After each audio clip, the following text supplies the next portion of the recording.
Hi, my name's Helen. This is my channel, Helen Mary Jo. If you're new here, then welcome. If you're returning, thank you. And if you're a Hell's Bell, hello. So here we are again. I cannot believe it's a year ago that I made my Christmas cake, but it is a year ago and I'm making my Christmas cake. I'm doing the same recipe that I've done for the last few years, which is the Sear's recipe.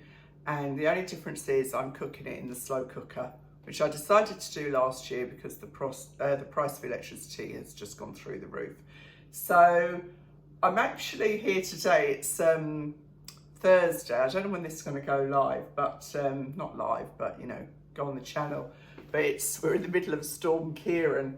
It's not that bad here, to be honest. There's lots of rain, which is causing problems because the ground is already saturated.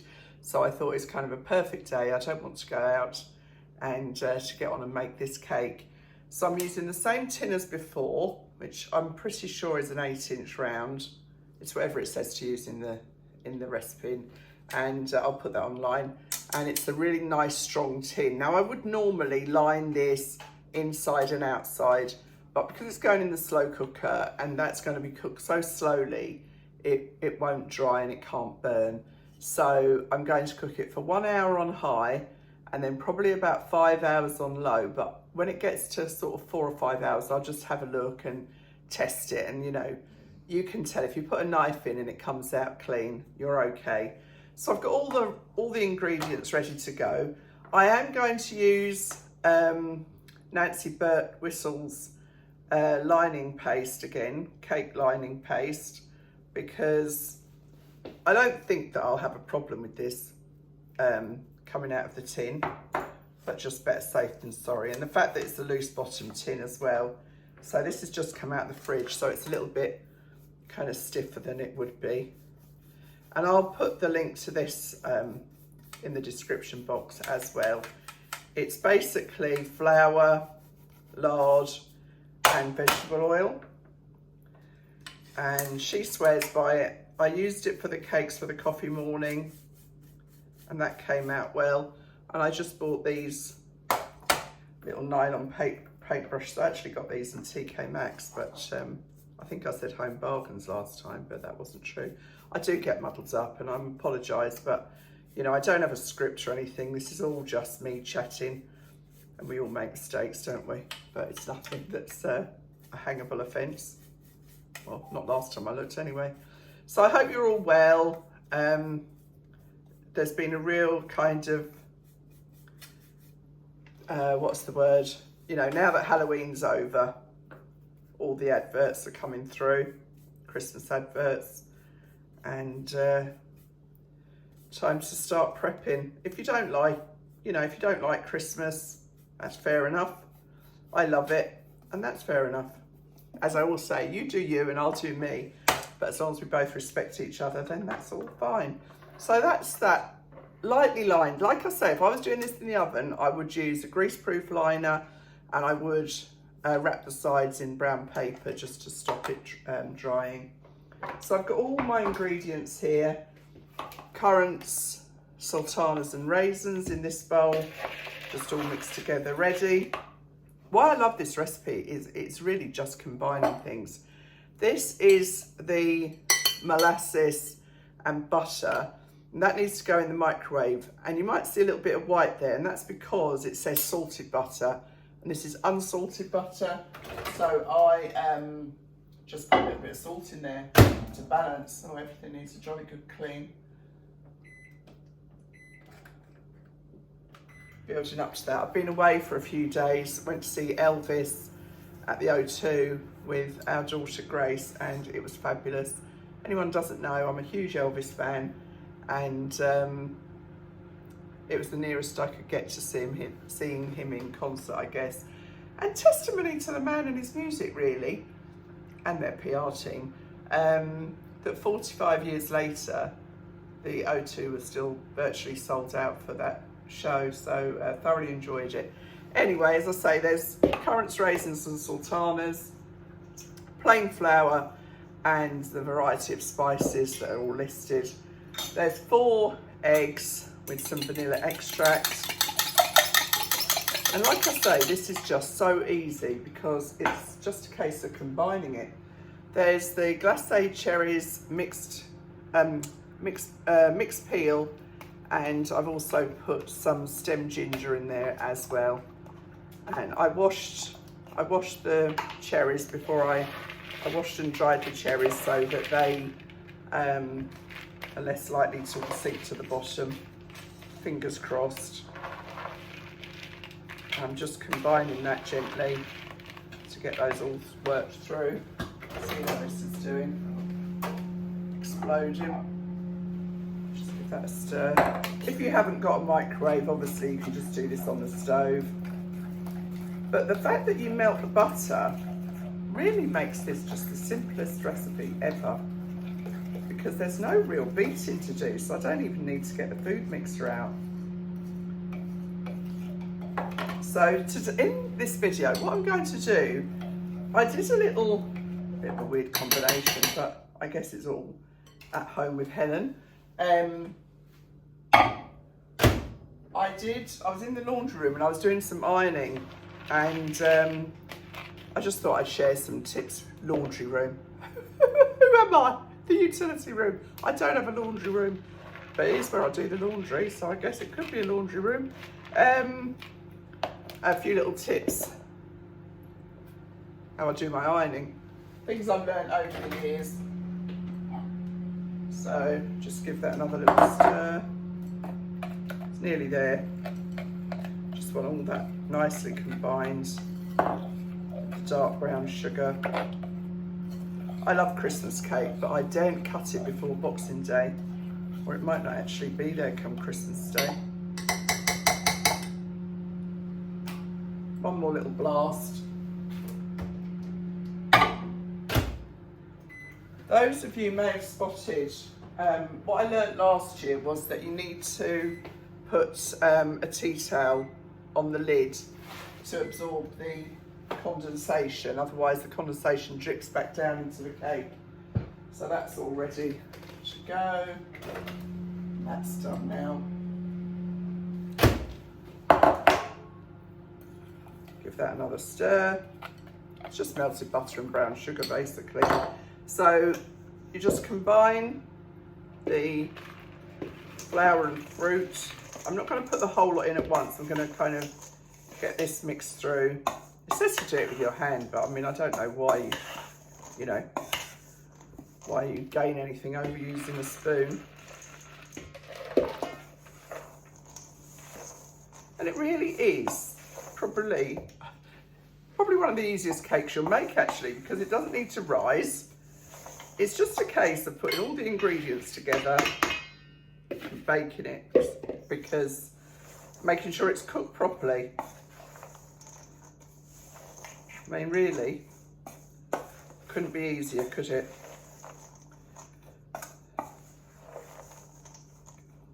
So then I'm going to add, I'll just check that goes in next. Yeah, I thought it would be, because otherwise, if I put this, if I put the eggs in first, then put this warm mixture on top, it might start to cook the eggs, and that would be a bit of a disaster, darling. So that's the sugar mixture, butter and sugar. This is a delicious fruit cake, I have to say. I've made this, I don't know, quite a while now. I've been using this recipe, and I like it because it is so easy. And as you all know by now, I like anything that's easy. So just get that nicely mixed through, get that flour combined so that there's no kind of dry patches.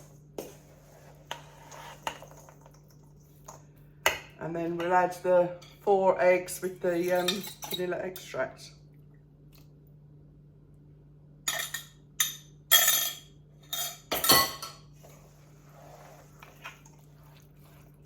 It's absolutely pouring down. Billy's school has been closed today, but Hattie's isn't. But it's because of where the teachers come from. There's a few roads closed locally where trees have come down, but nothing major. thank goodness we're all fine here. And then lastly is the brandy and vodka, which vodka's an unusual one, but it does work.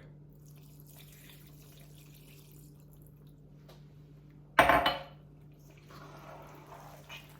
that makes it quite a wet mix now at that stage. Good smell though. Smells like a pub.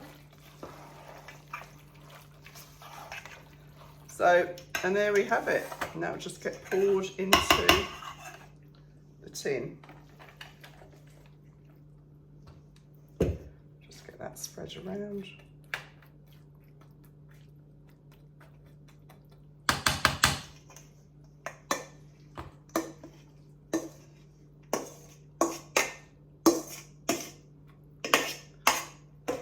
Now, I think you'll agree that that couldn't be easier.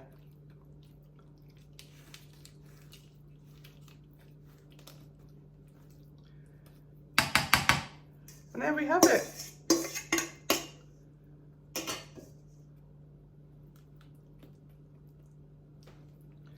This year's Christmas cake.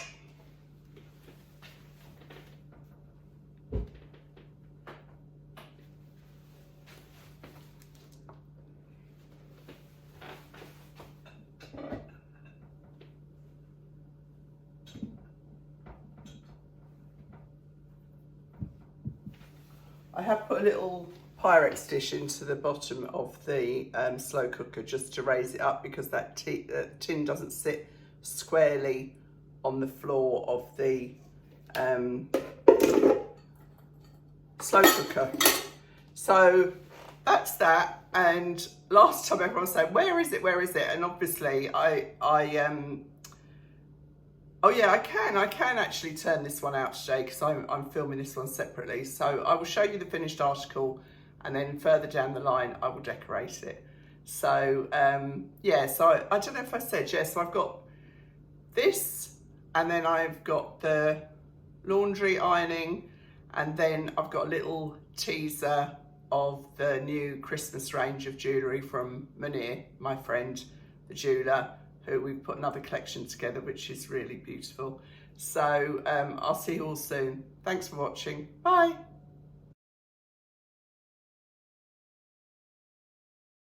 So I'm so delighted to join you today. I'm with Mounir at their jewellers and their workshop and everything else in London. I'm on my way to the O2, so I've called in to see my friend, and Mounir happens to be here today.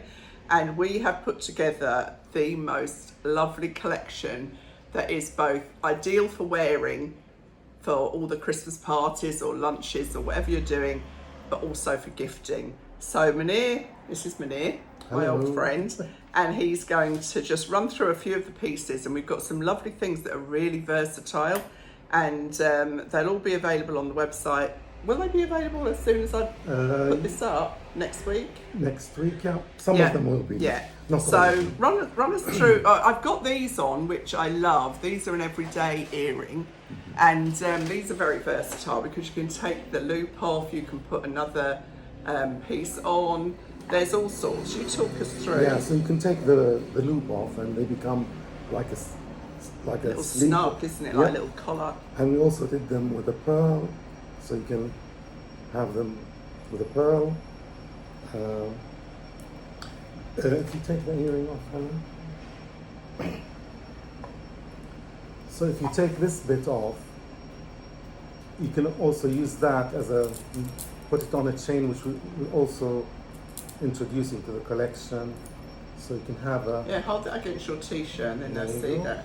So you and you could actually put both loops on, couldn't you? You could you can play with it, which is great fun because it looks very different. Versatile. Yeah. What we've also done is a nice selection of enhancers, because they were very popular last time. We've done this one with a double grey pearl, silver grey and a peacock grey. Again, I could put it on the chain that Helen's wearing, like this. Yeah, I love these enhancers. Close it, but I'm just to show you the possibility. You can't, your hand's in the way. Close Sorry. it. Okay, That's I'll right. close it. I'm new to this. We've never got him on camera before.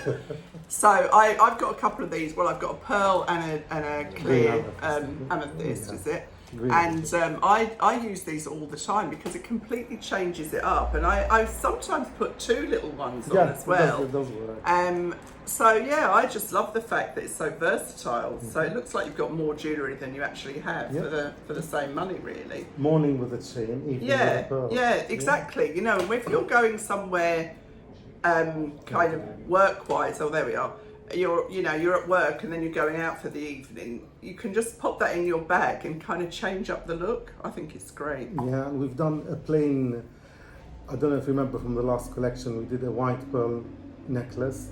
So we did a sort of silver grey one to go with this, so you can have. Yeah, so it's the same as what we had in white, but it gives you that grey. And what's lovely about this, it's kind of got a luminescence around the pearl that if you're wearing navy blue, it kind of looks bluey. Even with the black, it can look bluey, can't it? Yep. Which I love, of course, blue, my favourite colour, as everybody knows. But we've got some really lovely pieces. We've got a lovely necklace here that is like a play on a traditional pearl necklace. Let me hold it up there because your top being black it sets it off nicely. This feature comes on the side. Yeah. It's just something different. We thought, variation on the classic pearl necklace. Yeah. Yep. So switching it up a bit, because just because I'm older, a lot of you ladies are older, it doesn't mean that you have to be boring. And layering is a big thing as well at the moment. So we've got this one, which is similar to a couple of the necklaces I've had, but this is all pearls down to just this little fastening here, which I love. Oh, and these I adore. I can't wait to wear those. Because do you remember my long pearl with the, what are these, aquamarine? Green amethyst. Amethyst, green amethyst. Yeah. I love that. I love that. I mean, I wear shirts to wear that necklace, and these will just set that off so beautifully. I'm telling you, I know I'm old, but it still excites me. You still excite me, Mounir. That's a whole other video. Anyway, I think should we leave it there, or do you want to talk about anything in particular? No, that's fine. No. That's fine. So I can't wait to show you all this properly. This is just a little teaser. So I will let you know when this is all coming, and I'll see you really soon. Bye. Bye.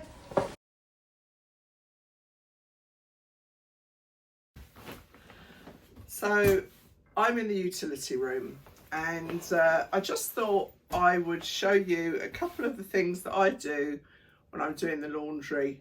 It's that old story, isn't it? I think all of this is obvious, but I must have learnt it from somewhere. And if you haven't kind of seen this, then you might find it interesting. I'm not sure what video this is going to go into, but I will slot it into something. So the first thing I would say is that I always use a steam compressor iron. It honestly makes life so much easier. And if I can, I always buy them in Costco, because you can always return them to Costco. And after just like even 2 or 3 years, you can return it to Costco and get your money back. So the first thing, I'm in the utility room. It is a big utility room, but I wanted a big utility room when we redesigned the house, because you can see the kitchen from the front door, kind of from the living room, from the dining room. You can see what I call it's very pretentious, I call it the front of house and the back of house.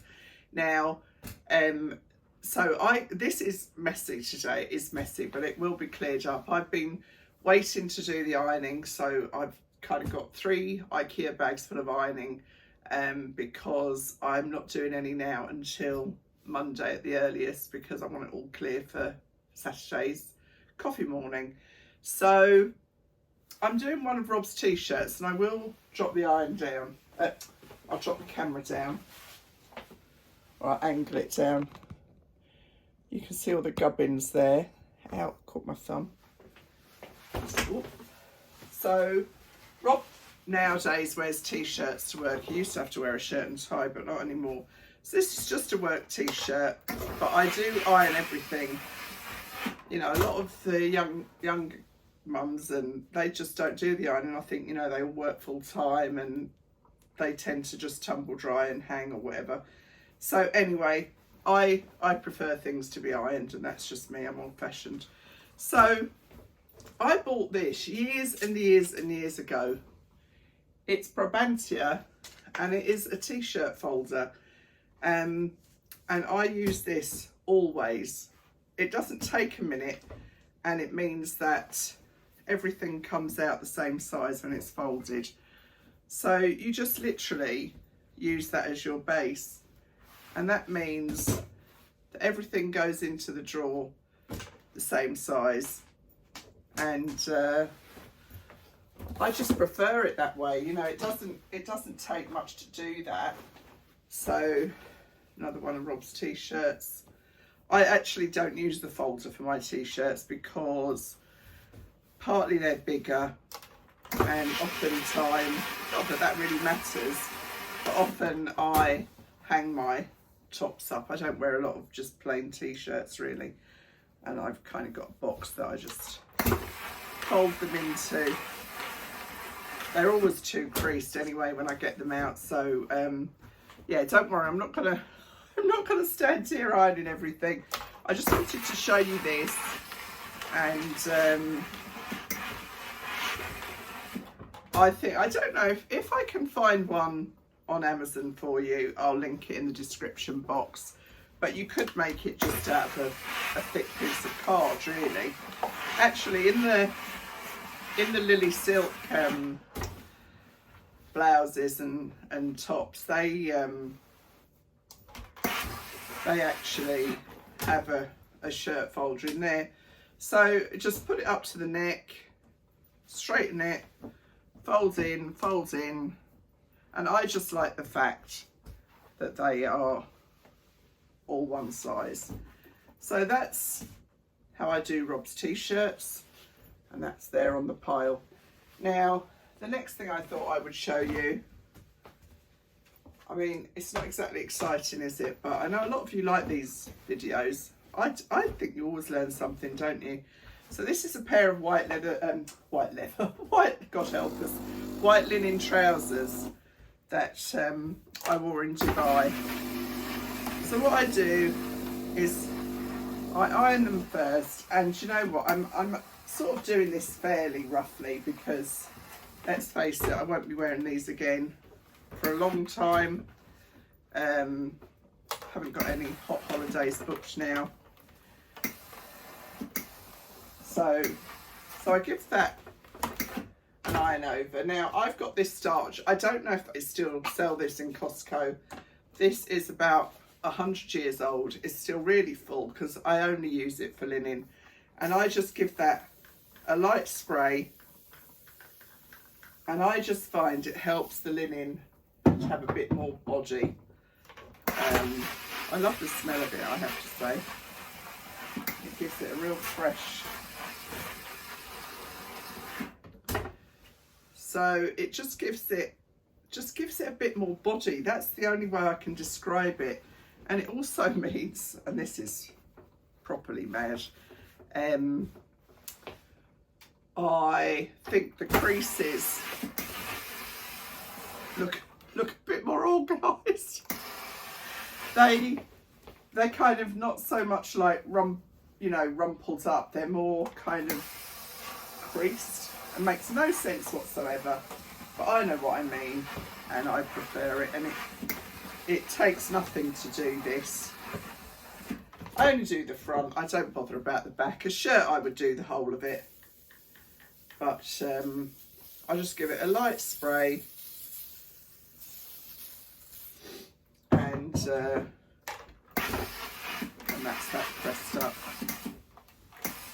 So I wanted to show you those two things that I do that that you might not do, that you might find interesting. Who knows? It's funny, isn't it? I just wanted to show you. Well, actually, I'll do it with this towel because I forgot to get a towel out. I have got a towel in there, but you don't need to worry about that.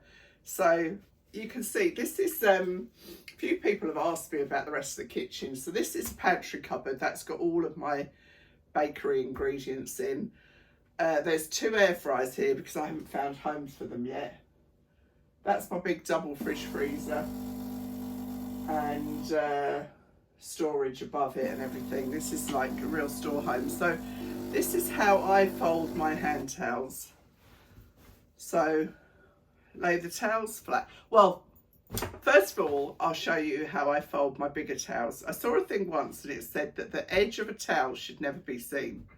I mean, it's not against the law or anything, but it's just aesthetically more pleasing. So if I wasn't doing the other method, I would always, any bigger towels, fold it in 3, fold it in, and then fold it together. This is a dog towel, so I mean, I wouldn't do it for a dog towel. And then when you stack them, you can't see any raw edges. So you just fold it in a third, fold it in, leave a gap between the 2 so that there's space for them to sit on each other.